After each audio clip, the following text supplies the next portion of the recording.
It has been officially 1 year owning this GR Supra, and I have a lot of opinions about it. One of them is you should go out right now and buy one before it's too late. So for anyone watching this who's new to this channel, this is my 2021 GR Supra. It is the 3.0 Premium, and this car was rebuilt. So you might see some things that are still a little broken on it, but ignore that. It's not gonna change my opinion or the review about this car. And not only is it rebuilt, you guys can tell it's a little modified, not just aesthetically, but also performance-wise, but we'll get into all of that. So I bought this car back in August of 2024. It is now August of 2025, so it has been a whole year, one honestly magical year with this car. Now let's just address some obvious things, which if you guys are watching this video, you might love it or you might hate it. This Supra is a straight up BMW. Like, there is no hiding it. I mean, to me, I love it because I have two other BMWs. I love BMWs. However, to some of you guys, you might not be crazy about it. So this here is the B58. It's the Gen 2 B58, I believe. From factory, puts out about like 380 crank horsepower, which is a good amount. But like I said, we do have this thing modified. We have a catted downpipe, we have a full femto unlock, we have a boot mod stage 2 tune.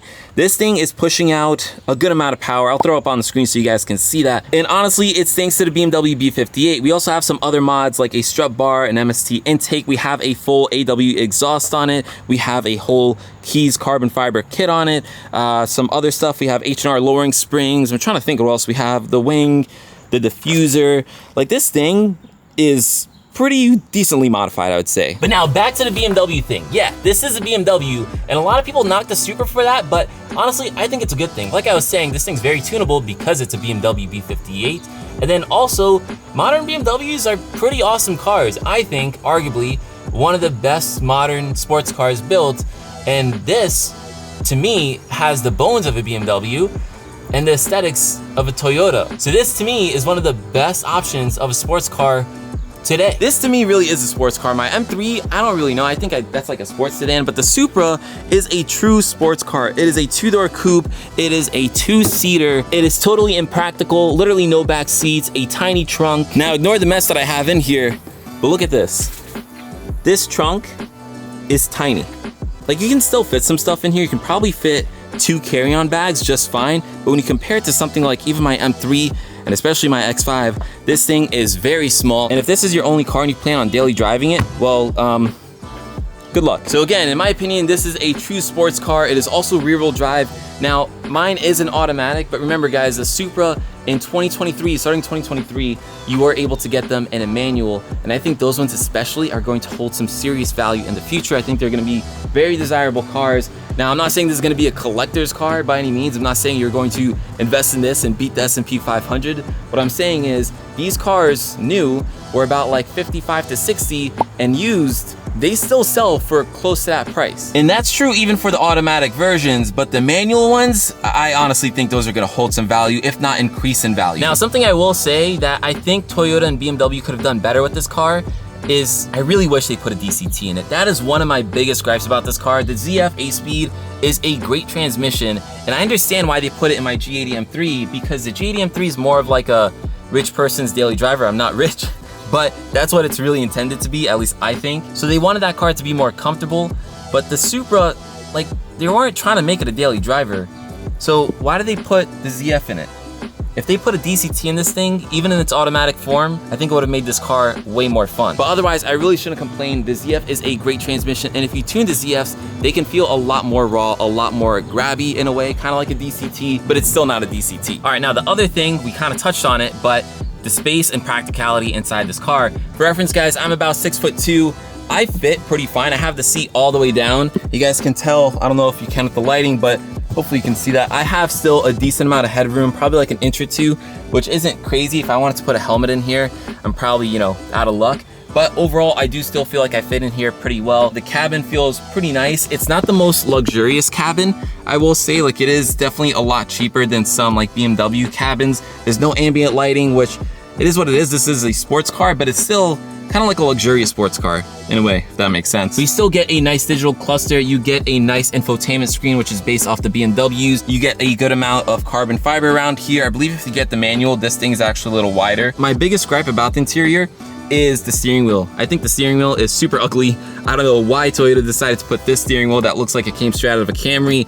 I think they could have done a much nicer, thicker one. Maybe even a flat bottom would be really nice in a small car like this to have that a little bit of extra clearance.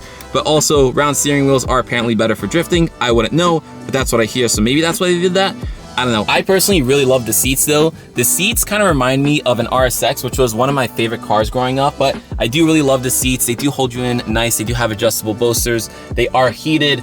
This thing could have and should have been carbon fiber, but that's just a nitpicky thing. But yeah, overall, it looks pretty cool. Again, speaking of carbon, I did mention you have the carbon over here. That's pretty much all the carbon you get at this interior, and it's not an option. Every Supra gets this. But again, it's just this piece. Some people put like carbon over there and all that. I actually think this is a nice, tasteful amount. I want to do more, maybe a bit on the steering wheel, like over here, but that's pretty much it. Overall, a really nice cabin, really nice place to be. Ignore this, not every Supra has this. Like I said, mine is rebuilt, so you know, it needs a little bit of love. You also get a good amount of tech in this thing, by the way. You get things like blind spot monitoring, you get things like, you know, Apple CarPlay and a touchscreen and all that. So in my opinion, this is a very nice modern sports car. So you still get kind of like a raw feel with it. You don't feel like you're left in the Stone Age. Also, you have JBL speakers, which are pretty good actually. Now, I'm not a huge music guy or a speaker guy. I feel like a lot of people are really picky, but these things do get very loud and they are pretty clear. So for me, as a normal person, I think they're fine. Now, if you're buying a Supra, you're probably not buying it for those features, but it's still important. I think it's still worth mentioning. But with that said, we're probably gonna hop inside and take this thing for a quick drive. But first, I wanna show you guys what it sounds like. Now, this obviously is not a stock Supra, but you guys will still get to hear what mine sounds like.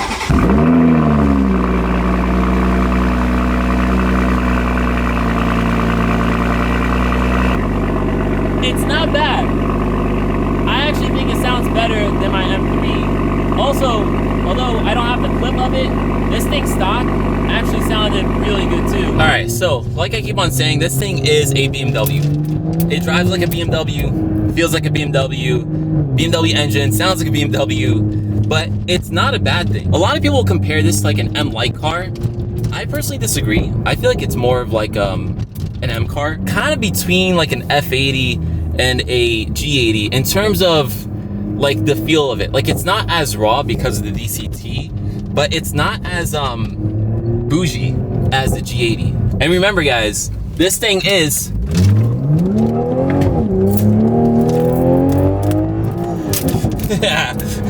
it is rear wheel drive. Overall, it's just really fun to drive. I don't think it's fair to compare this like an M340. A lot of people say this is a two-door version of that.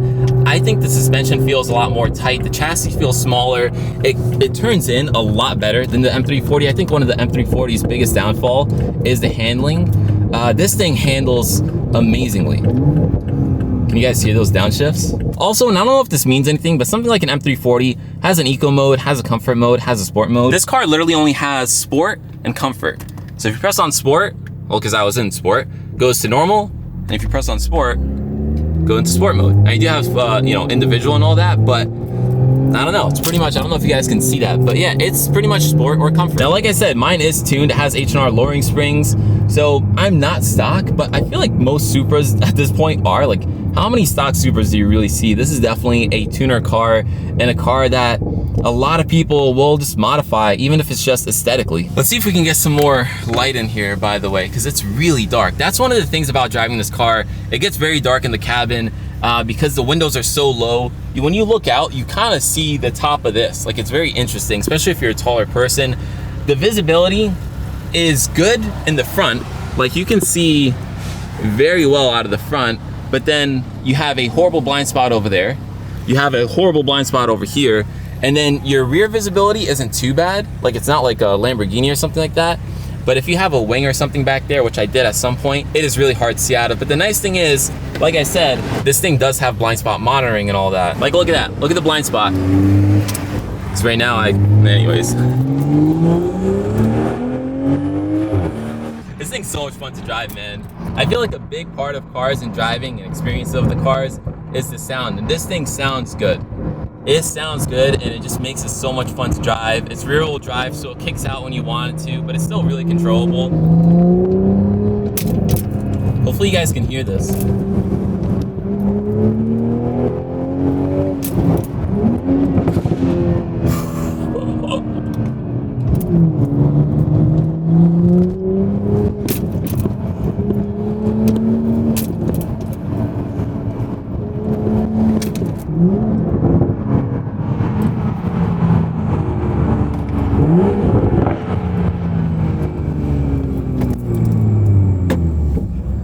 It sounds good. It's not like those obnoxious burbles.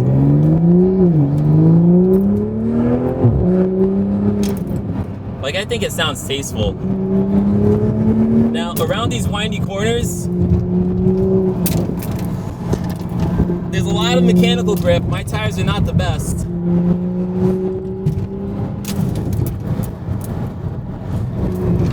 Oh, but man, the turn-in is sick. Like, you point it, it just goes way better than my M3. My M3 does just hug the road better, but the Supra, it's like darty. I don't know if it's the small, short wheelbase, but it's such a fun car to drive. And I think the reason why I say get it now is because this car, I think, is one of the best recent sports cars.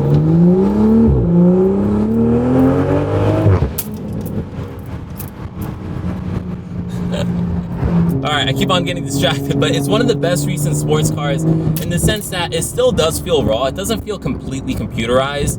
It's not as raw as like older cars, but you know, as time goes on, they always feel a little more numb. Like, this feels more engaging to drive than my G80 M3. So it has that going for it, but it still has a lot of these modern amenities. So I personally drive this thing a lot. Ironically, I drive this thing to work. This thing is great on gas mileage. I know after ripping it like that, you guys are probably don't care about gas mileage, but when you wanted to, this thing is great on gas. Me and my wife are actually gonna take this thing for a road trip, and we're not gonna take the M3, we're gonna take the Supra because one, we think it's gonna be more fun, and then also, it's just better on gas. Honestly, I feel like if they made a car like this again, it would just get even more numb, and this is kind of already pushing it.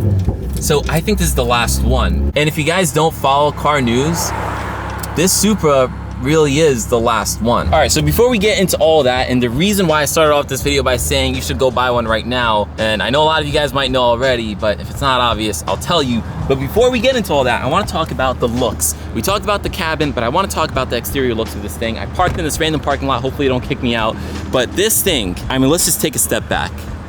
Look at this, guys. This thing looks absolutely insane. It's, in my opinion, one of the best modern sports cars out there. Like, I know there's some design elements that people don't like the fake grills over here on the hood. I mean, thankfully mine is black, which is the only color I think I would have gotten it in, but I mean, just overall, the silhouette of this thing, and even this shot right here. Look at that. Come on, this is such a good looking car.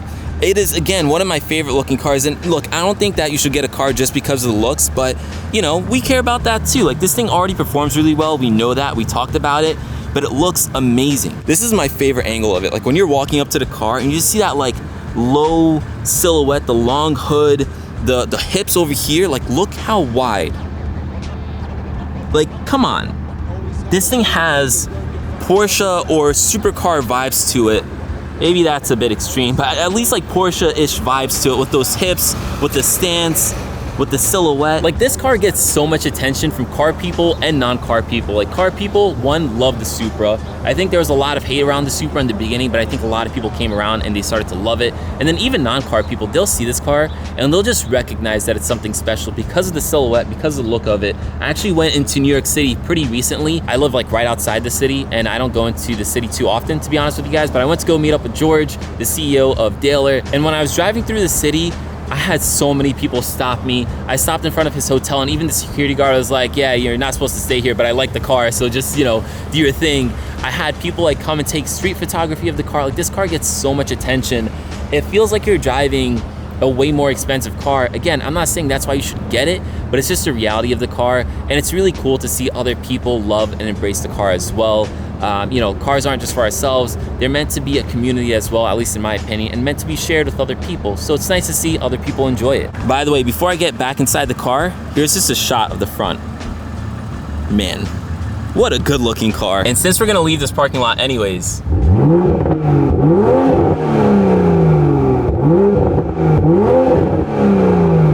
right, now let's get out of here. All right, so why do I think you should go out and buy one of these cars, other than all the reasons that I just mentioned before? Well, that's because, like I was alluding to, guys, this is it. This is the last of the Supras, the GR Supras. Toyota basically said that they're not working with BMW anymore, and they're not gonna be making this car. So They already barely made any. I think in the years of production, each year is maybe like 6,000 of them. So it's not a limited car by any means, but you know, these cars are not gonna last. People are gonna wreck them. There's just not that many built in the first place. So there's not many options out there for these cars, and they're not making any more. So Toyota already released a final edition of the Supra. So this is it, guys, like I keep on saying. And we've already talked about how these cars are already holding value. Well, once they're not produced anymore, they're only gonna go up in value. So there's the value aspect of it. You can buy one of these cars, enjoy it, and not lose money on it, which is amazing. But also, you're not gonna get another car like this. Yeah, you can buy like a new Z4 or a new car from BMW, but as much as I love BMWs, they don't look like this. They don't look as exciting as this car. BMW goes for the, you know, more sedan-y look, which is fine,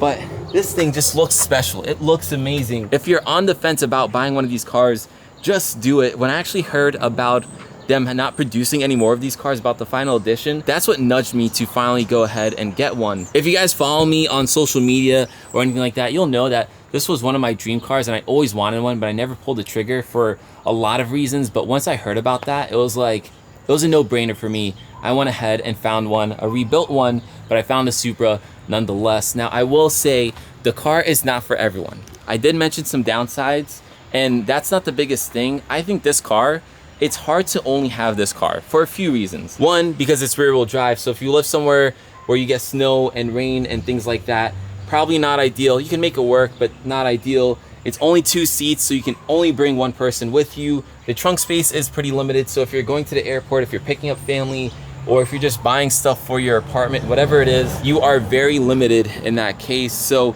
for me personally, it is my 3rd car. I have the M3, the X5. So to me, I don't have to worry about that type of stuff. If I need the, you know, more space or anything, I use the M3 or the X5. So if it's gonna be your only car, you might wanna think about that. But that's the only way that I would not get this car, is if it's gonna be my only car and I have a family, because it's literally impossible. But anyways, that pretty much wraps it up. If you guys can't tell, I love this car so much. I have very little things to say negatively about it. I've enjoyed owning it this past year. I've enjoyed working on it and fixing it up and modifying it. But anyways, hopefully you guys enjoyed this video. If you did, drop it a like, hit that subscribe button, and stay tuned because there's more videos coming out about the Supra. Anyways, peace.